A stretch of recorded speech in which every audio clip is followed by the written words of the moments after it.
নমস্কার বন্ধুরা, আজ অনেক দিন পর ঘরে মাছ আসলো। প্রায় 1 মাস মতন হয়ে গেল।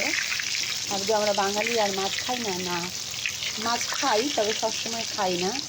আজকের মাছের পিসগুলো দেখছো কত বড় বড়, সবে এক পাশ হয়েছে, পাল্টে দিচ্ছি। আজকে বেশ একটা বড় মাছ এনেছে। মাছের পিসগুলো কিন্তু খুবই বড় বড়। আর আমি পাল্টে দিচ্ছি, দেখো জয়েন্ট লেগে গেছে, তবে এভাবেই পাল্টে দেবো। এই যে আমি কেন বলি আমার এই কালো কড়াইটা এত ফেভারিট, এই জন্য দেখো আমি মাছ টাছ ভাজা করলে কিন্তু এর মধ্যে লেগে যায় না, বেশ সুন্দরভাবে উঠে যায়। এই যে পিসগুলো কিন্তু দেখেছেন দারুণ বড় বড় হয়েছে সাইজে। তো আরেক ধরনের মাছও নিয়ে এসেছে। এই রুই মাছটাকে আমি আজকে টমেটো পেঁয়াজ দিয়ে একদম আমার মতো ঝাল করব, যেভাবে আমি ভালোবাসি। আর যেই মাছটা নিয়ে এসেছি ওই মাছটা এখনও বসাইনি। ওই মাছটা এই যে এখানে আছে, এর মধ্যে 2 পিস রুই মাছও আছে। এই যে এই মাছটা যদি দেখে কেউ চিনতে পারো, নামটা অবশ্যই কমেন্টের মাধ্যমে জানাবে। এই মাছটা বড়মশাইয়ের জন্য রান্না করব। এই মাছটা বেগুন দিয়ে বানাবো, আর রুই মাছটা বানাবো আমার জন্য ঝাল।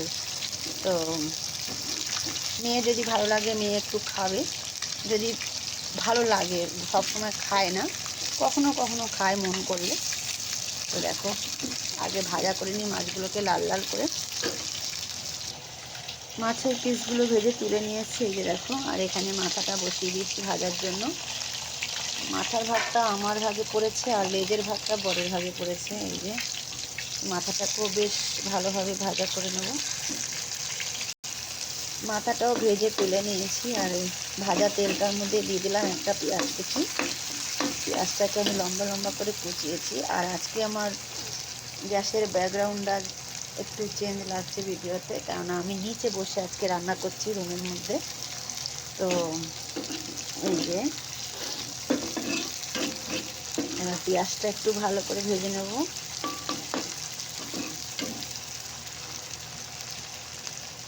পেঁয়াজটা এবার বেশ ভাজা ভাজা হয়ে গেছে। এবার দিয়ে দিচ্ছি টমেটো কুচিগুলো। টমেটোগুলো বেশি কুচি করিনি, এগুলোকেও আমি লম্বা লম্বা করে কেটেছি। টমেটো আমি 2টো দিয়েছি।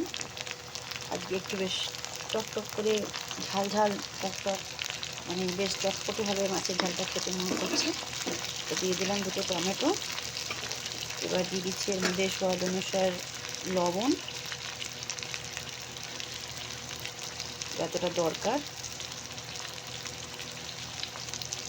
তারপর দিয়ে দিচ্ছি হলুদ গুঁড়ি, এটাও একদম পরিমাণ মতো যতটা দরকার।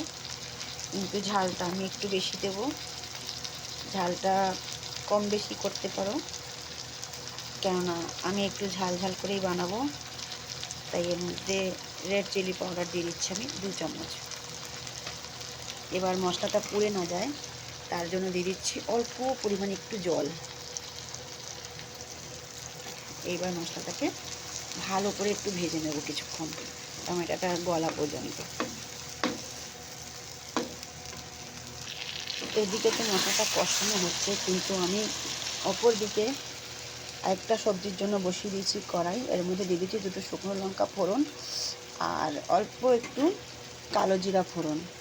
তো এটা আমি রান্না করব মাছের ঝোলের জন্য। তো এখানে এই যে কাটা বেগুনগুলো এবার দিয়ে দিচ্ছি। বেগুনগুলো আমি লম্বা লম্বা করে কেটে ধুয়ে রেখেছিলাম। এবার বেগুনগুলোকে একটু ভেজে নিই। এবার বেগুনে দিয়ে দিচ্ছি পরিমাণ মতো লবণ, পরিমাণ মতন হলুদ গুঁড়ি। এবার একটু বেগুনগুলোকে আবার ভেজে নেব হলুদ আর লবণ দিয়ে ভালো করে। এবার কিন্তু ঝালের মশলাটা পুরোভাবেই একদম কষানো হয়ে গেছে, এটাকে তেল ছেড়ে দিয়েছে একদম। এবার দিয়ে দেবো পরিমাণ মতো জল, এর মধ্যে যতটা দরকার জলটা দিয়ে দিলাম। তোমরাও একটু পরিমাণ মতনই দেবে, যতটা। আমি একদম এটাকে শুকনো শুকনোভাবে করবো, সেই জন্য আমি এতটা জল দিলাম, যে মাছের ভেতরেও জলটা তো দেওয়া দরকার।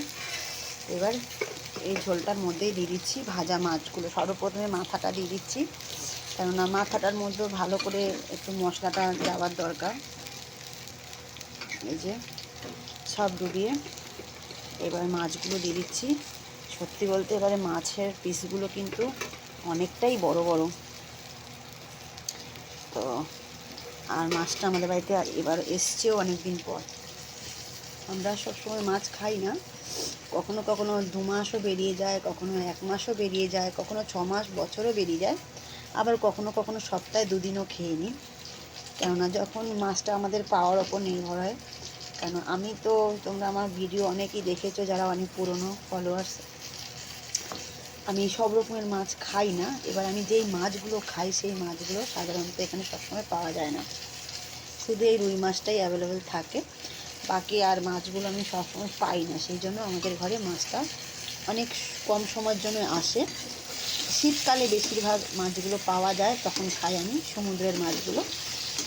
বাকি এমনি পুকুরের মাছ আমি একদমই খাই না ধরতে গেলে।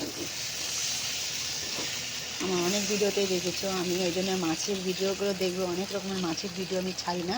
হ্যাঁ, যখন বাড়িতে কেউ আসে কিংবা বড়মশাইয়ের জন্য আনা হয় অন্য মাছগুলো, সেটা অবশ্যই আমি তখন বানিয়ে ছাড়ি, আর আমি সেই মাছগুলো খাই না। তো যাই হোক, এবার এই ঝোলটা ফুটতে থাকুক এখানে। এদিকে আমি বেগুনে একটু মশলা দিয়ে নিই, বেগুনগুলো বেশ ভাজা হয়ে গেছে। বেগুনের মধ্যে দিয়ে দিয়েছি আমি পরিমাণ মতো লঙ্কার গুঁড়ো, আর দিয়েছি একটু জিরের গুঁড়ো, দিয়েছি একটু গোলমরিচ গুঁড়ো। এবার দিয়ে দিচ্ছি অল্প একটু জল, যাতে মশলাটা পুড়ে না যায়।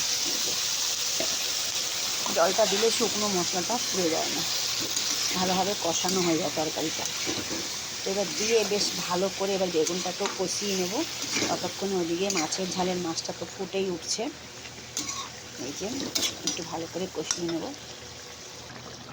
এবার এর মধ্যে দিয়ে দিচ্ছি কিছুটা কাঁচা লঙ্কা। মাছের ঝাল মানে ওপর দিয়ে একটু গোটা কাঁচা লঙ্কা, কাঁচা লঙ্কা না হলে মাছের ঝালটা একদমই মানায় না। দেখো মাছের ঝালটা দেওয়ার পরে, কাঁচা লঙ্কাটা দেওয়ার পরে ঝালের লুকটা দেখো কেমন বদলে গেছে।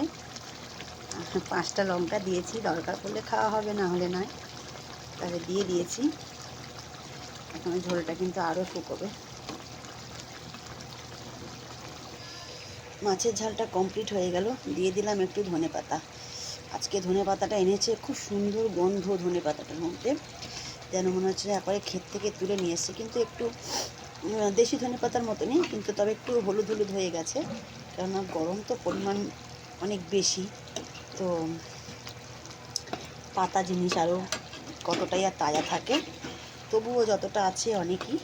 একটু মাছগুলোকে পাল্টে পাল্টেও দিলাম, যাতে ধনেপাতাটাও একটু বেশ ভালো মতন হয়ে যায়। দেখতে পাচ্ছ ঝালগুলো একদম শুকিয়ে গেছে। ঠিক এভাবেই বানানোর চেষ্টাটা করছিলাম, তো ঠিক এরকমই হয়ে গেছে। এইবার মাছটা কমপ্লিট, রুই মাছের ঝালটা। আর এদিকে কিন্তু বেগুনটা এখনও কষানো হচ্ছে হালকা আঁচে।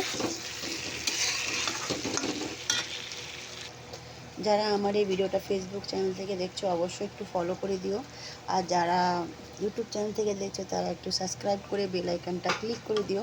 যদি রেসিপিটা ভালো লেগে থাকে একটু বেশি বেশি শেয়ার করে দেবে, আর কেমন হয়েছে সেটা একটু কমেন্টের মাধ্যমে জানিয়ে দেবে, লাইক করতে কেউ ভুলবে না।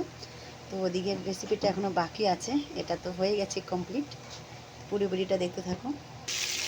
এই যে বেগুনটাও কষানো হয়ে গেছে, এবার বেগুনি দেওয়ার জন্য মাছটা এদিকে ভাজা হচ্ছে। ওই মাছটা রান্না করে নামিয়ে ফেলেছি, এবার এদিকে এই মাছটা ভাজা হচ্ছে, এটা ভাজা হয়ে গেলে দিয়ে দেবো।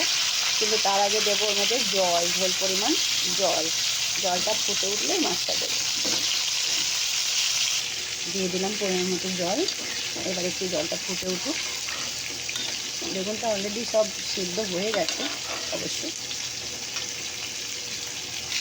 এক পিস ভাজা হয়ে গেছে। আসলে বসে বন্ধুরা রান্না করি না তো, দাঁড়িয়ে দাঁড়িয়ে রান্না করি, আজকে বসে রান্না করছি, আর শুধু মাছের তেলগুলো ছিটা পড়ছে গায়ে। অনেকদিন পর বসে রান্না করছি ঘরে। মাছটা ভাজা প্রায় হয়ে গেছে, আর একটু ভাজা হলেই ঝোলে দিয়ে দেবো। সমস্ত মাছগুলো ভাজা হয়ে গেছে, আর সব মাছ আমি ঝোলে দিয়ে দিয়েছি। দেওয়ার পরে একটু ধনেপাতাও দিয়ে দিলাম। এই যে ধনেপাতাটা আমি অফ ক্যামেরাতে দিয়েছি, আর মাছটাও অফ ক্যামেরাতে দিয়েছি। এই যে এবার ঝোলটা আরেকটু ফুটে উঠুক, তারপর নামিয়ে ফেলবো। কেমন হয়েছে ঝোলের কালারটা অবশ্যই জানাবে কমেন্টের মাধ্যমে। ধন্যবাদ সবাইকে, টাটা, বাই বাই।